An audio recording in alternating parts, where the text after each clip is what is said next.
Hi, thanks to those who clicked on this video and want to know more, or if just learning the 0 hour for the first time. This is like a beginner's guide to normal, config, and heroic, so heroic config.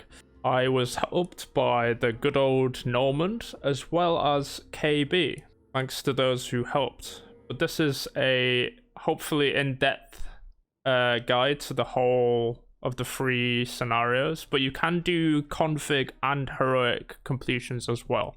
So going into the first setup, I would generally pick Risk Runner for the first couple of bits, and then you would switch later on when you hit the elevator bit, just purely because when you get to the bosses right at the end, you can get error code bird, which I'm very familiar with.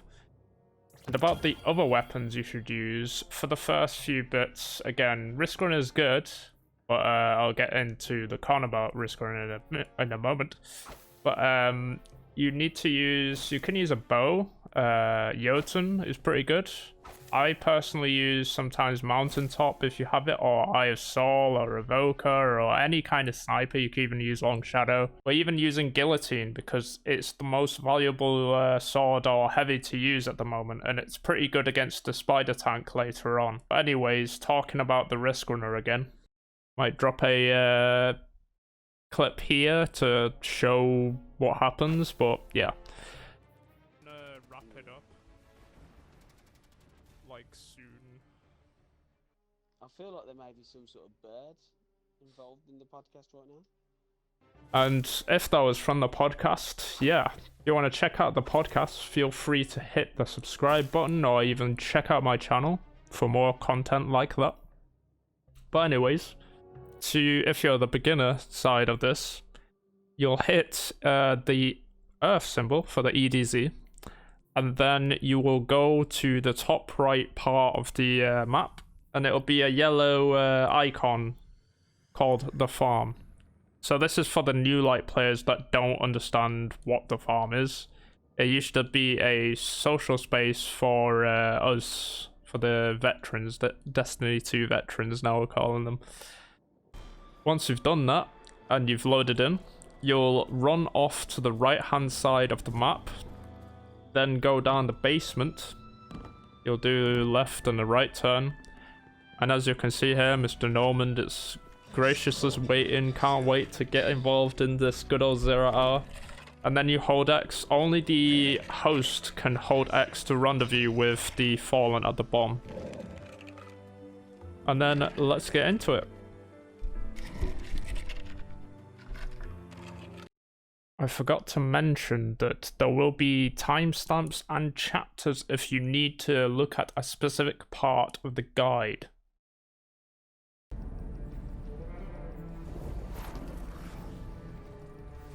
When loading in, you'll take the first door on your right, as you can see here. There should be like a cutscene here that you can't interact with, it's just... Then you'll go into a vent on the right. Just follow the pathing that I take here. None of the ads have spawned because there is someone connecting to the game, so you can take position, but don't go too far ahead because you're gonna get swamped by ads. Just as Normand is doing right here. And dies.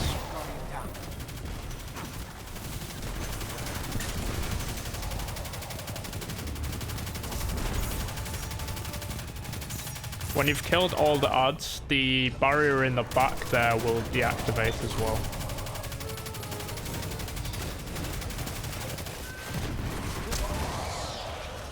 Then running up the stairs and turning right, you'll go up to another set of stairs. Then you'll turn left. And then you can go left or right here to go to the next set of ads. You just jump the railing and then kill these shanks.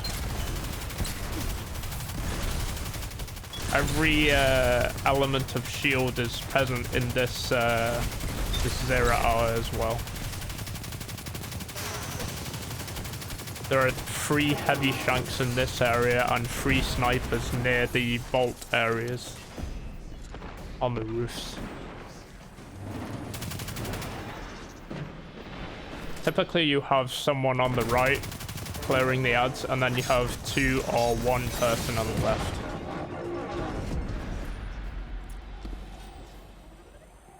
Down the thing, you go left through the rubble,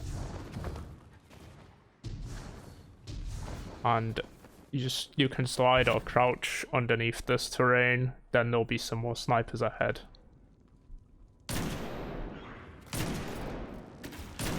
There'll be snipers all over that side of the area. And then there'll be a bunch of shanks, marauders, servitors on the left. And you need to kill all of these as well to get the door open on the far side.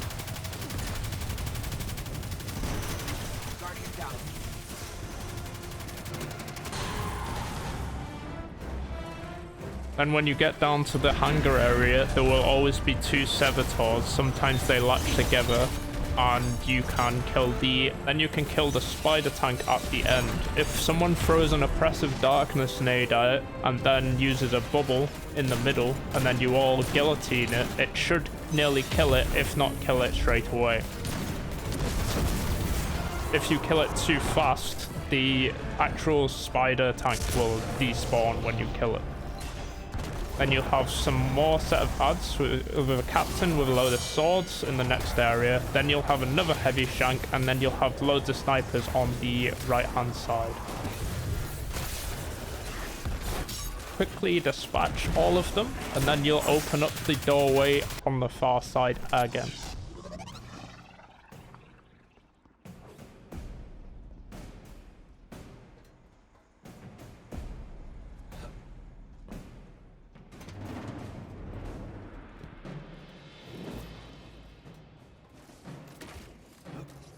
Then when you get into this new doorway, there will be 2 dregs. And then around the corner near the stairs, there will be a marauder.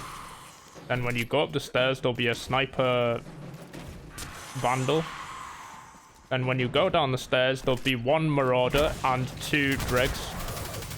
The vandal usually goes into the corner as well, so you can easily miss him.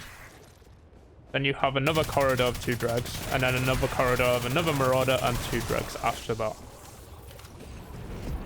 Then you have the barrier. When that deactivates, welcome to the jumping bit. You can follow the route here. Go underneath the little thing. Slide in the vent. Turn left. You see the ship? There is a hole underneath the cockpit of the ship. Go underneath. Go right on the first open vent. First area you go into, turn left, and behind the shelving unit there'll be a vent. Shoot it open, go through, and then take this path in through. And this grate thing will break away if you're not careful. Then jump down as I do. On a warlock's pretty easy, titan's pretty easy. It's a bit risky on a hunter though. And then throwing down the lever opens up a catwalk for the people to use. And you go through this path into the vent, and then up.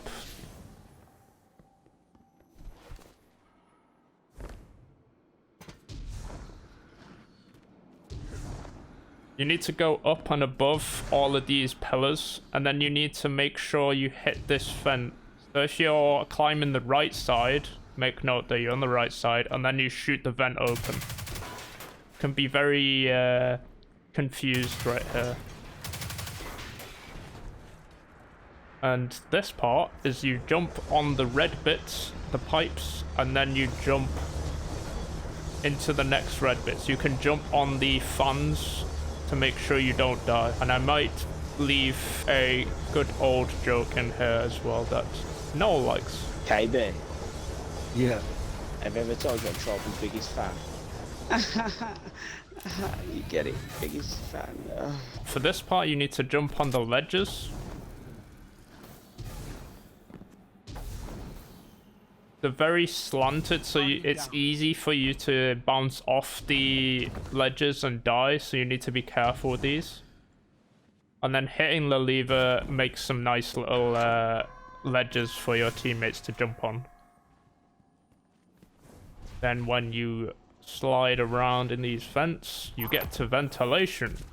This bit, ventilation. As you can see from Mr. Norman's image, we have Trevor. This is the Trevor console. And Trevor does his normal routine of cleaning trash from the vents. Being anything to trash that you put down the garbage chute, tissues, rubbish, general shit, as well as guardians, because, yeah, guardians are not meant to be in the vents, apparently. So, no, the good old Mr. Norman's bow is in the way here, but I'm gonna put a nice little, it's like this, pretty much.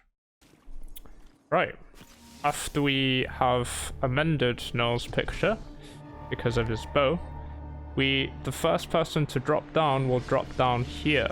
He will make his way going this way. Like so. There'll be a lever right here, and when he hits the lever, the light on the map will go green. But on the lever it will go green anyway. When that happens, some walls right here and right here will appear. When the barrier does go away, person 1 will run this way.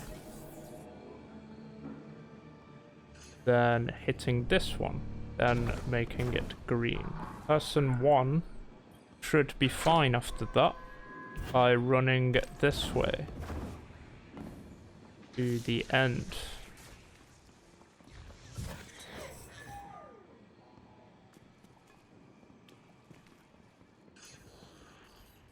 So whilst all of that is happening, person 2, which will be represented by an aqua color, person 2 drops down here like normal, then proceeds to go this way, and then hits this switch to make it go green. So that is a green done. The same will occur from the left side. There will be arc bolts. So when the arc things are there, they will wait here.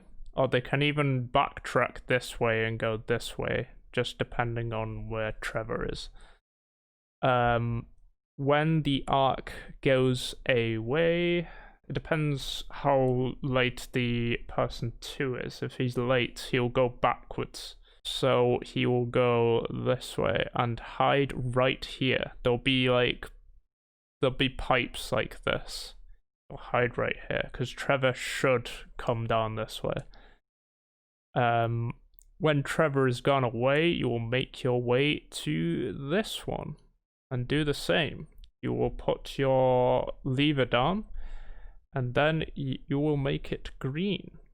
So by the time you have done this, person 1 will be at the door and then go through. When the levers hit, there'll be more barriers. Wait for them to disappear, and when they disappear, you'll want to proceed to the exit. Now, let me tell you Trevor's pathing. Trevor will be, in this case, should be red, but we've already had red. So, when you get into the vent, Trevor will make his way this way. He will go past, and then he will make his way all the way up. And then he'll do a up and down here. When he's done his up and down there, he will come back, turn his corner, come down, and then go this way. So person 2 should be here when that happens. So he'll go around here. He can catch you off guard there. Go back down here. Go left. So equally, if you are late and you're here, just wait till he comes around here. And then he will make his way back up this way, and then to the doorway. So after he's done that, he will come back down from his scan up the door, and then he will turn this corner and go straight down left. But by then, when you're doing this, person 2, who is the aqua color, should have already done this switch, and should be roughly around, even in the elevator bit, if the Trevor is here. But if Trevor is around this area, you should be just finishing here and going right. So, that's the map to this. That's what Trevor looks like. And then this is the elevator bit that I was telling you about. You will want to change your weapon from this here on out. Typically, I would use a Void build with Nezarec Sin and Slover Bomb, and using Summoner and Wither Horde, which are pretty easy to obtain. You can even use a Gnawing Hunger if you wanted. But you need to be careful on these elevators because they can drop down when they hit their typical height. Here I just show off how to jump off the elevator, and then you can hear the noise where it falls down, and then I'll just quickly change. Hit your person. You'll do as Noel demonstrated right there, and you would jump up from the vent and hit your head so you don't take any fall damage. People can die in that bit, so it's very valuable that you do that. When you get to the vault area, you turn right where the pipes are, and then you look for the Cryptarch symbol. You look at it, you can even run in it, and then you run forward. For config, this will be explained in the heroic bit, so stay tuned for that.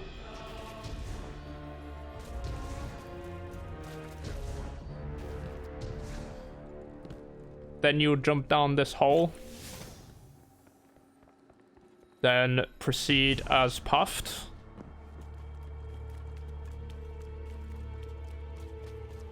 Then when you drop down, there'll be 2 vandals on left and right with a heavy turret on both. There'll be a series of dregs spread throughout, and there will be a boss as well. Every time you do a select amount of damage to the boss will spawn a bunch of adds.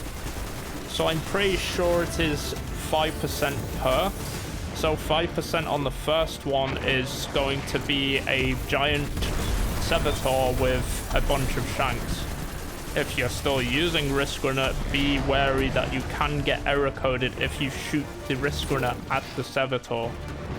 So after that, and you do an additional 5%, the boss will spawn on the left, so facing the Traveler towards the left. There will be 4 shanks there with arc shields. Then when it teleports again to the back of the room, you will see that there will be another Sevator with a bunch of shanks with solar shields.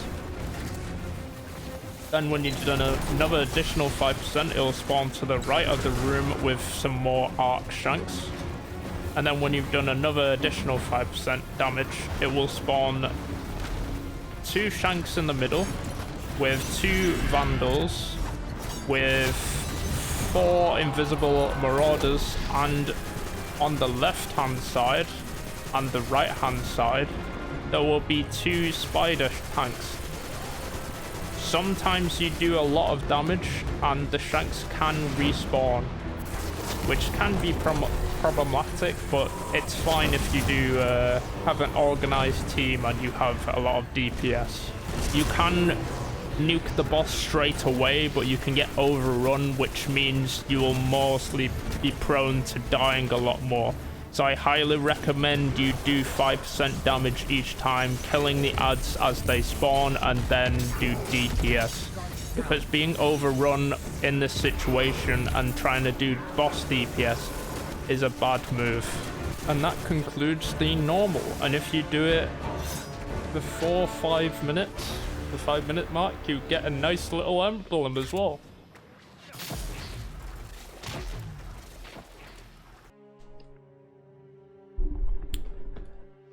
Hi, so the heroic version of 0 Hour. Firstly, I would like you guys to go to the tribute hall, like so, and go and get heavy.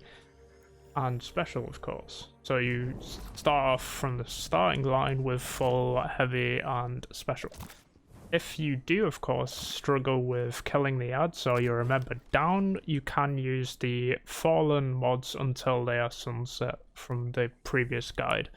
So using fallen barrier, fallen invigoration, and fallen armaments is pretty good for this 0 Hour.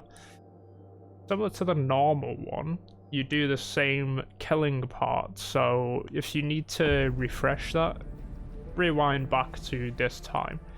But other than that, we'll talk more when we get to the first difference and where all the key cards are. So I'll see you there. When you kill the first set of ads, make sure to kill all of the ads for the barrier to disable, and then proceed left where the shader lady usually is a D1, and hold X on the shelving unit, and you'll see like a calculator looking thing, and that's the config. You do need to pick this up for progression. So going down the elevator chute again, it's the same. But when you go out of the elevator, you'll go right, as you see here.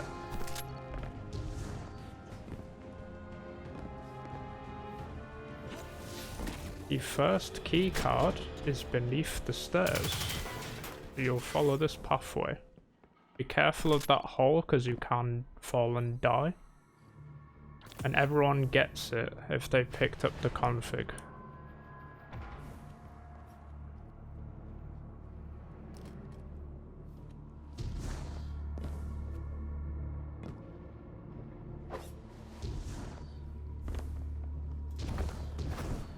Just follow the video as a guide. So as I'm showing here, you need to follow these little jumping up bits. You can lean forward when you're doing those bits. And then you'll jump into this vent here and then proceed over here. This part is a perfect practice for the outside bit that a lot of people struggle on. It's all about jumping forward and then jumping inwards to get onto a ledge. And then when you get to the end, you can flip a switch for your teammates to use like little cover things to jump onto. When you're in the vent, you'll follow this route to the green keycard, which will be underneath the walkway, which is right there after I failed sliding under the vent. Then when you've done that, you'll come outside to the right side, right here, to the vent. And then it's, yeah, what you've been practicing for. So smaller ledges, you'll jump to these ledges, and then you'll get to the end of the ledges, and then jump up the pipes. And then proceed to the path that I go for, because it's the easiest one to understand. When you're outside, make sure not to die, because you'll reset back into the tunnel area as well. As Norman will demonstrate, you can do it as a Titan like so, but if you're on a Warlock with top tree Dawnblade, you can hold your nade to consume it and just fly all the way across.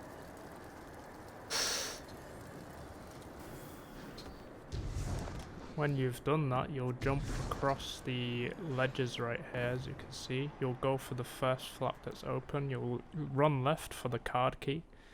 And it's in this vent here, and you'll just hold X to get it. And everyone should have all the card keys, and then you need to use those for the config. So when you're going down here, you need to hold left, then hold right, and then when you see the roof disappear, jump, and then try not hitting that door, because you will die. And then that vent on the right, you'll go through there on the beam to the left pipe, and then the right pipe that should be above you. And then you'll go in the vent here, and then this should make you go into the fan area. And for here on out, where the fan bit is, it's relatively the same up until we get to the vault, so we'll see you there. So this is what we call the dance floor. You have to follow this route, and if you don't, that happens. So here is the route for Void, which is the week that we recorded on, but the other two are here as well. We just show it.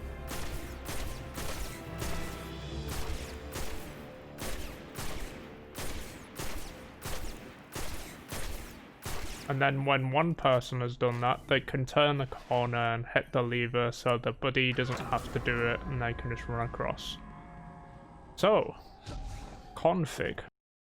Before we go into the config stuff and things, we have person 1 who has the first call, which will be here. He is responsible for this room, which is green, and this room, which is white. Then we have person 2, typically the guy who has the grid. That's a basic grid. He second calls, so if there's any duplicates, he needs to read this console, and he is responsible for purple, blue, and cyan. Then, if there is a person 3 who does make it, he will stand at this console, but he will not read, and he is responsible for yellow and red.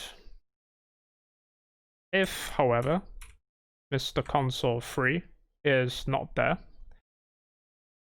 this guy will have to run to yellow and run to red, because you don't want this guy to run all the way down here when he has to read the first console, because every time he hits one, he'll have to run all the way back, and it's always good if he stays in this area. So, if you are number 1 and 2, you need to read the dial.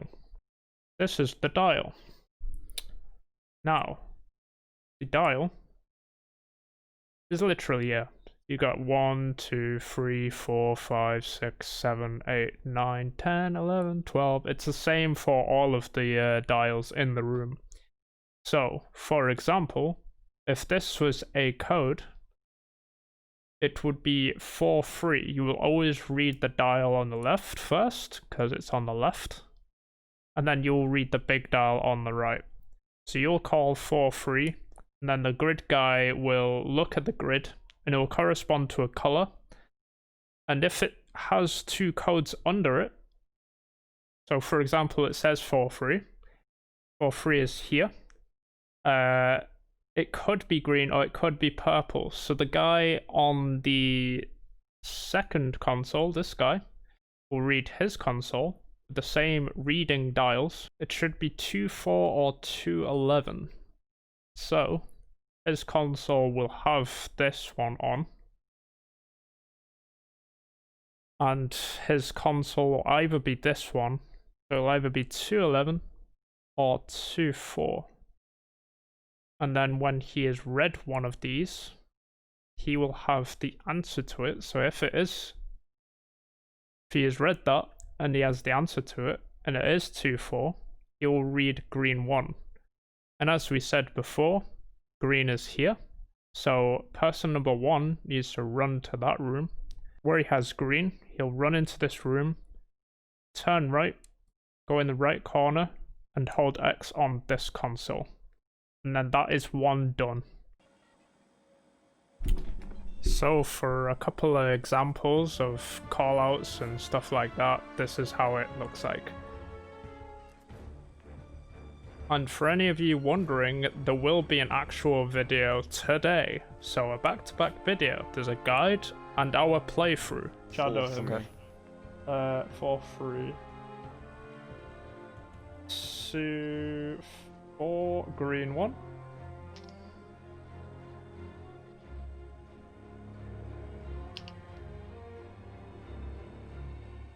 We have 8686.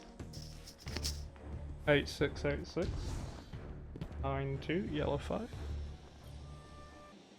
Also, if someone doesn't pick up the config, like you can see here, they cannot contribute to any of the dials. At the beginning? Yeah. 12 I 5. thought I did. Five. I ran back over there to it. Oh no, he's not got the config. No, it's just me and It's you running fine. around like crazy people. 12-5. 8 12. 8 12. 8, 12, science 6. So look forward to that. And then when you've done all 49, now it sounds a lot, then you just need to proceed to the boss area like last time. Like the normal. It's the same deal, other than there is a singe. You just need to look out for your config telling you what singe it is, as well as your starting of the mission.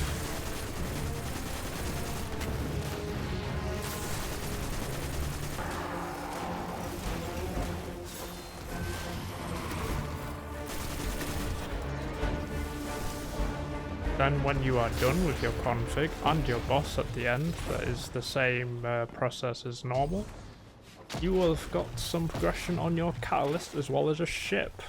It takes you 3 weeks to do your catalyst with the config and bosses. It takes you 5 weeks if you just do the bosses, and if you just do config for whatever bizarre reason, it is 7 weeks. So I do hope you enjoyed this video as well as a guide. I hope I educated you somewhat, and hopefully I'll see you next time for a possible prophecy run. Remember to do this quick because Oppressive Darkness is going, the barrier mods are going, and 0 Hour might be changing as well. We'll be looking forward in the future to see if we can make a 0 Hour guide for the next DLC. So I'll see you there, and yeah, enjoy the next video that's coming out soon. Bye bye!